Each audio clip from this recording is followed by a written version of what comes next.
Hey, this is my shaved face, and I just had an interesting Vidarshan I thought I'd share. With regards to sex, sexual desire has been something personally also something very interesting, which I always wanted to kind of understand and look into. And there's always this momentum within us. I think a bit more for guys in general than girls, where their mind works at a really high velocity when it comes to anything sexually driven. Even when you're walking in the road, say you see another woman, that urge to like look at them, to frame them in a particular way is present in so many men. To frame them as an object. When I was younger, and even now I guess up to a certain extent, you can still frame them that way, but not when you get to know them. When you get to know them, it's really difficult to frame them that way, because you see them as a person and not just as an inanimate object, a Kerlak, an object which was just present for what? For you to get to a state of mind. What state of mind? A pleasure state of mind. When you weave a person within this particular frame, you get to that really pleasurable state of mind. But this frame, this illusion rather, the frame is an illusion. We tend to select. We tend to be civilized about it. Yeah, like some people more than others. Some people tend to frame it on whoever, on maybe your teachers, your friends, or whatever. Well, some people tend to be more civilized about it. Like, for example, your parents, you would never frame them that way, yeah? But some people do. And that's what's messed up about it. This frame we do, in itself, it is a low kind of frequency. It is a lowly kind of way to look at another person. That's why they say, hey, don't look at women like that. Don't treat women like that. Don't treat them as objects. Don't weave them as objects. Don't call the sun hot. Call it beautiful. Anyway, that is because inherently we kind of know this is a low frequency frame that we put into. But why do we frame them that way? Why do we look at a person and that sort of image comes to us? And I don't even mean the image of them being naked or whatever, but even within the image of some person being naked, even within that image, what is kind of there is associated with this image is a vibration of our mind in a particular frequency, and vibrating the mind in this particular frequency is extremely pleasurable. Now think about that for a second.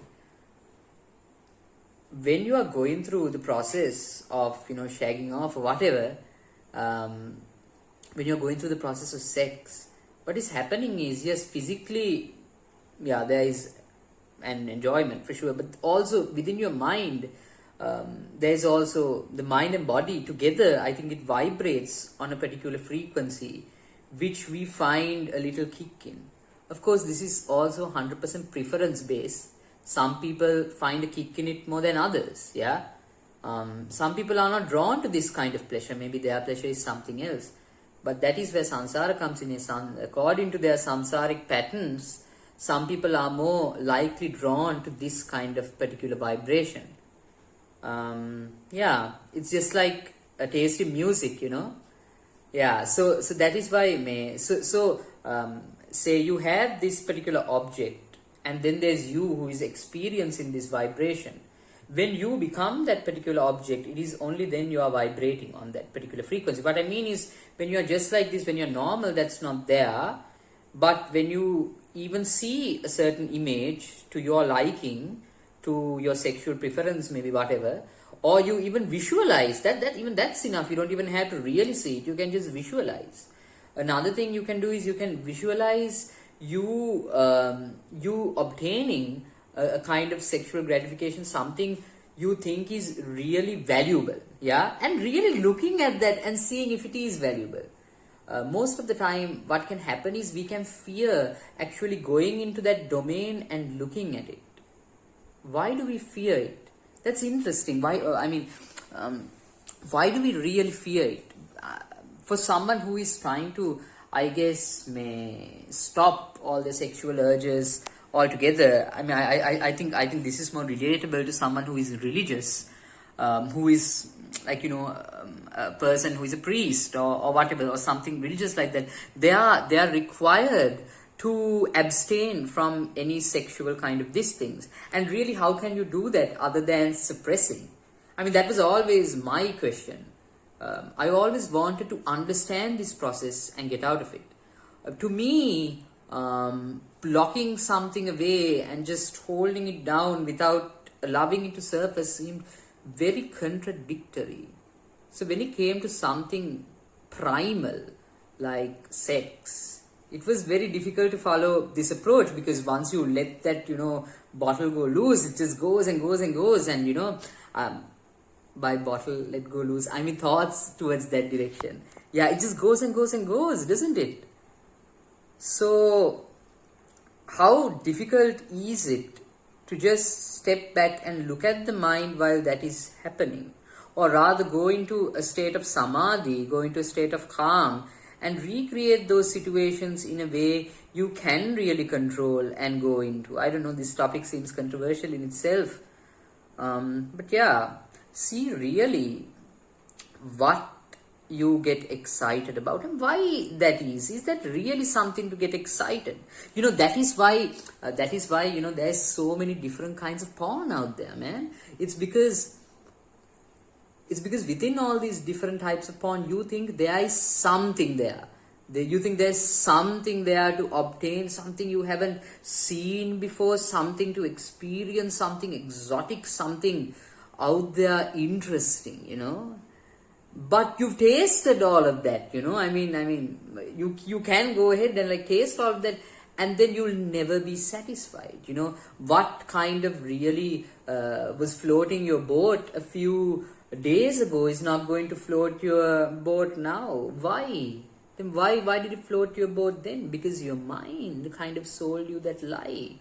Almost to the point that whenever your mind became that particular video thing, it vibrated in that ashwadik, pleasure, low kind of frequency. It vibrated and you really like this. But now you watch the same video, it doesn't really vibrate in that way anymore. No? So you watch this other video. Why? To get to this kind of vibration of your mind, where it vibrates on this kind of pleasure frequency.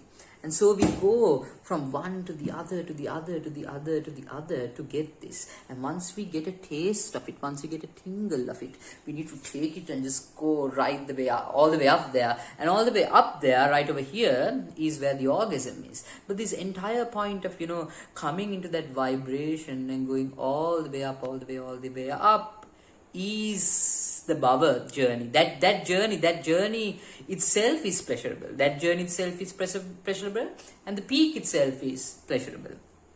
Yeah. But within this pleasure, there is so much dukkha. Because once you get there, it's never enough. Also, your body kind of gets used to this. Your body, it's almost like this dopamine high, psychologically it's one thing, physiologically it's another thing. It's like a drug that hit that vibration. Your body also wants to vibrate, and your body has adapted to vibrate in that particular way. So just like you get impulses of becoming hungry, say for some cake or some food, in the same way your body now get these impulses for you to get to that particular frequency. And yeah, that's what you call being horny, I guess. But really, there is if this becomes a reoccurring pattern, and that's what has happened in today's society, most people are addicted to these quick highs of porn and whatnot. And within this sexual kind of gratification, instant gratification, our bodies itself have kind of changed their programming to obtain this again and again and again and again and again. And yeah, So that itself is such a massive dukkha, Whenever, I mean, being hungry itself, what a dukkha that is. You can't just be at peace. Once that vibration comes, you have to take it all the way up there. And even that vibration, let's get into a little bit more deeper into this vibration. Why do this vibration, or your vibration could be music, your vibration could be a certain sort of scenery, a certain sort of person, whatever kind of gets you off. And like I said before, different people are attracted to different vibrations. And some people are attracted to no vibrations, where it's vibrating, not vibrating, non-vibration. But even within this vibration and non-vibration, say example of non-vibration could be while you are in a deep state of meditation, of stillness, where you are really still and your mind is not vibrating. It has become really still. Even within this particular thing, what is the similarity? Or what is the similarity between the vibration and the non-vibration? Who is it that is experiencing the vibration or the non-vibration? And that is the question. Who is it that desires the vibration or the non-vibration? Of course, you can vibrate, I believe, in higher frequency. I think sexual pleasure is a very low frequency high. It's an animalistic, savage kind of high, but it is very addictive. Then we have, things like meditation, jhana, samadhis, where it's vibrating almost no vibration, this super stillness. And as the jhanas, as you go higher up, there are states where it's akampita, like no vibration, kampanayak nati, like no vibration. And that itself though is a kind of high, and that itself is experienced by a particular person. And who is this person? What happens when you experience either the vibration or the non-vibration?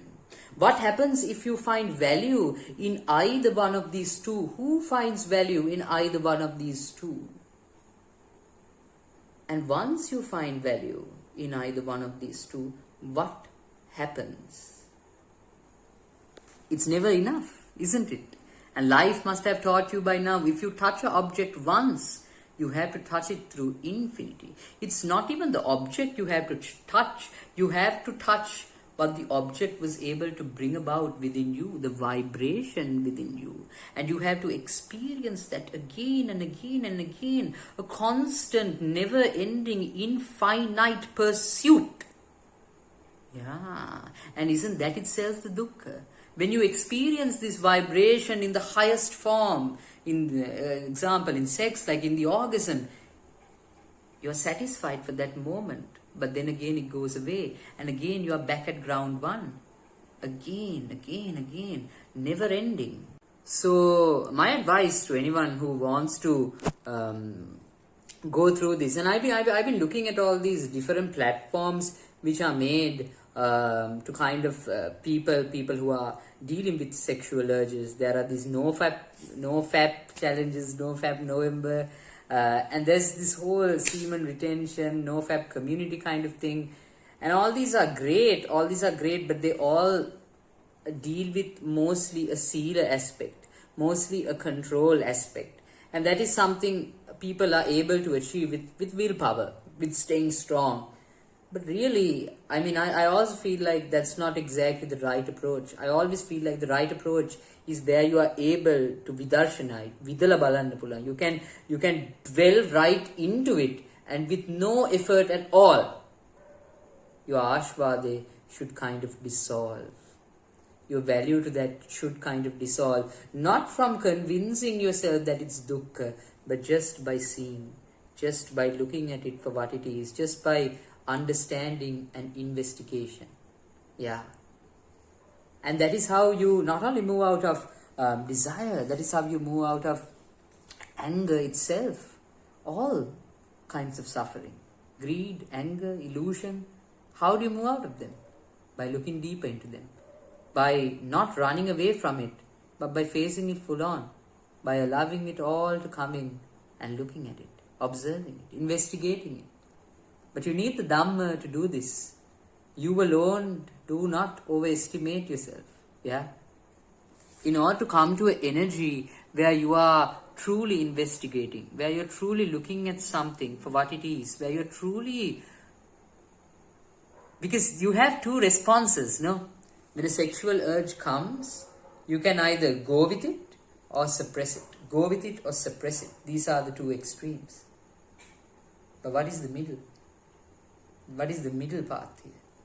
Observing it, investigating it. Yeah? You're not suppressing it, but you're not going with it either.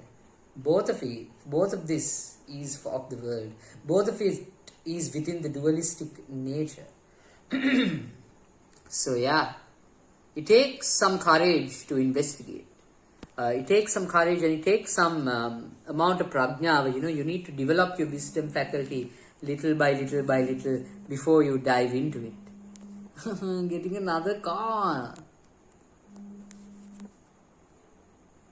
So I wish you the best of luck. And yeah, let me know if you agree or if you disagree. Another thing I hear a lot of people say is that this is natural. This is natural, sexual urges. What are you trying to do? Become asexual, trying to suppress those urges? No, don't suppress it at all. I'm not saying to do any of that shit, man. All I'm saying is look into it, go into it, allow it to come and look at it. That's all you gotta do. Be completely honest and open and look. The world itself, the body itself is made from avidya. The body itself is made from ignorance. This manifestation, this physical manifestation, the manifestation of, the mind itself, the body itself, everything itself is a resultant of avidya. What is avidya? This invisible force where we take things to be valuable, where we take things to be nichai, sapai, sarai, to our liking as happiness is valuable. This inherent force which sees value in the lie, in the illusion. Sex is a in and out process. Why is sex an in and out process? In the process of penetration, once you go in, over there, just staying there, the pressure is there and then it's lost. It's gone. The reason, because it is fleeting. But this fleeting moment, you have to recreate it again and again and again and again. That is why you go in and out, in and out. That is why sex is an in and out process. That's crazy, isn't it? To sustain it is so much effort. Because that high itself is fleeting. The illusion itself is fleeting. And you have to go at it again and again and again to keep at it. To keep that level of high. Yeah. Okay. See you.